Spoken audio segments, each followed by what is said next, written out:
अस्सलामुअलैकुम वरहमतुल्लाहि वबरकातुहू। बिस्मिल्लाहिर्रहमानिर्रहीम।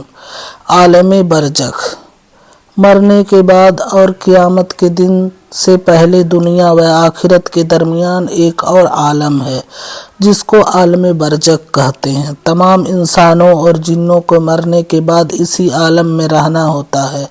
इस आलम बरज़ख में अपने अपने अमाल के एतबार से किसी को आराम मिलता है और किसी को तकलीफ़। नंबर 1, अकीदा। मरने के बाद भी रूह का ताल्लुक़ बदन के साथ बाकी रहता है। अगरचे रूह बदन से जुदा हो गई है, मगर बदन पर जो आराम या सदमा गुजरेगा रूह ज़रूर उसको महसूस करेगी और मुतासिर होगी। जिस तरह दुनियावी ज़िंदगी में बदन पर जो राहत और तकलीफ़ पड़ती है उसकी लज्जत और कुल्फ़त रूह को पहुँचती है, इसी तरह आलम बरज़ख में भी जो इनाम या अजाब बदन पर वाक़े होता है उसकी लज्जत और तकलीफ़ रूह को पहुँचती है। नंबर 2, अकीदा। मरने के बाद मुसलमानों की रूहें उनके दर्जात के एतबार से मुख्तलिफ़ मकामात में रहती हैं। बाज की कब्र पर, बाज की जमजम शरीफ के कुएं में, बाज की आसमान व ज़मीन के दरमियान, बाज की आसमानों में, बाज की अर्श के नीचे किन दिलों में, बाज आला इल्लीन में। मगर रूहें कहीं भी हो अपने जिस्मों से बदस्तूर उनको ताल्लुक़ रहता है। जो कोई उनकी कब्र पर आए उसको वे देखते पहचानते और उसकी बातों को सुनते हैं। इसी तरह काफिरों की रूहें बाज उनके मरघट या कब्र पर रहती है। बाज की यमन के एक नाले बरहूत में, बाज की 7वीं ज़मीन के नीचे, बाज की सिज्जीन में। लेकिन रूहें कहीं भी हों उनके जिस्मों से उस रूह का ताल्लुक़ बरकरार रहता है। चुनांचे जो उनके मरघट पर गुजरे या उनकी कब्र पर आए उसको देखते पहचानते और उसकी बातों को सुनते हैं। नंबर 3, अकीदा।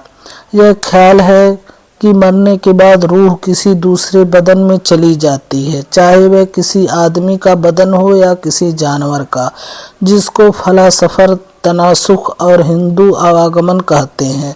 यह ख्याल बिल्कुल ही बातिल और इसका मानना कुफ्र है। नंबर 4, अकीदा। जब आदमी मर जाता है तो अगर गाड़ा जाए तो गाड़ने के बाद, और अगर न गाड़ा जाए तो वह जहाँ भी हो और जिस हाल में भी हो उसके पास 2 फरिश्ते आते हैं, जिनमें से एक का नाम मुनकर और दूसरे का नाम नकीर है। यह दोनों फरिश्ते मुर्दे से सवाल करते हैं कि तेरा रब कौन है, तेरा दीन क्या है, और हज़रत मोहम्मद सल्लल्लाहु अलैहि वसल्लम के बारे में पूछते हैं कि यह कौन है। अगर मुर्दा ईमानदार हुआ तो ठीक जवाब देता है कि मेरा रब अल्लाह है और मेरा दीन इस्लाम, हज़रत मोहम्मद सल्लल्लाहु अलैहि वसल्लम के रसूल हैं।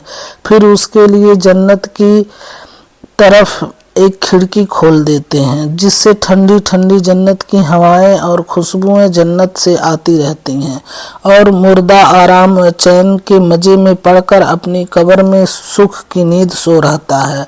और मुर्दा ईमानदार न हुआ तो सब सवालों के जवाब में यही कहता है कि मुझे नहीं मालूम है। फिर उसकी कब्र में दोजख की तरफ एक खिड़की खोल दी जाती है और जहन्नम की गरम गरम हवाएं और बदबू कब्र में आती रहती है, और मुर्दा तरह तरह से सख्त अजाबों में गिरफ्तार होकर तड़पता और बेकरार रहता है। फरिश्ते उसको गुर्जों कोड़ों से मारते रहते हैं और उसके बुरे आमाल सांप बिच्छू बनकर उसे अजाब पहुंचाते रहते हैं। नंबर 5, अकीदा। मुर्दा कलाम भी करता है, मगर उसके कलाम को इंसान और जिन्न के सिवा तमाम मखलूक जानवर वगैरह सुनते हैं, मगर कोई आदमी सुन ले तो वह बेहोश हो जाएगा। नंबर 6, अकीदा। ईमानदार और नेकों की कब्रें किसी की 70-70 हाथ चौड़ी हो जाती है और किसी किसी की कब्रें इतनी चौड़ी हो जाती हैं कि जहाँ तक उसकी निगाहें जाती हैं اور کافروں اور بعض گنہگاروں کو قبر اس زور سے دباتی ہے اور اس قدر تنگ ہو جاتی ہے کہ ادھر کی پسلیاں ادھر اور ادھر کی پسلیاں ادھر ہو جاتی ہیں۔ نمبر 7، عقیدہ۔ قبر میں جو کچھ عذاب و ثواب مردے کو دیا جاتا ہے اور جو کچھ اس پر گزرتی ہے وہ سب چیزیں مردے کو معلوم ہوتی ہے، زندہ لوگوں کو اس کا کوئی علم نہیں ہوتا۔ جیسے سوتا ہوا خواب میں آرام و تکلیف اور قسم قسم کے مناظر سب کچھ دیکھتا ہے، لذت بھی پاتا ہے اور تکلیف بھی اٹھاتا ہے، مگر اس کے پاس ہی میں جاگتا ہوا انسان ان سب باتوں سے بے خبر رہتا ہے۔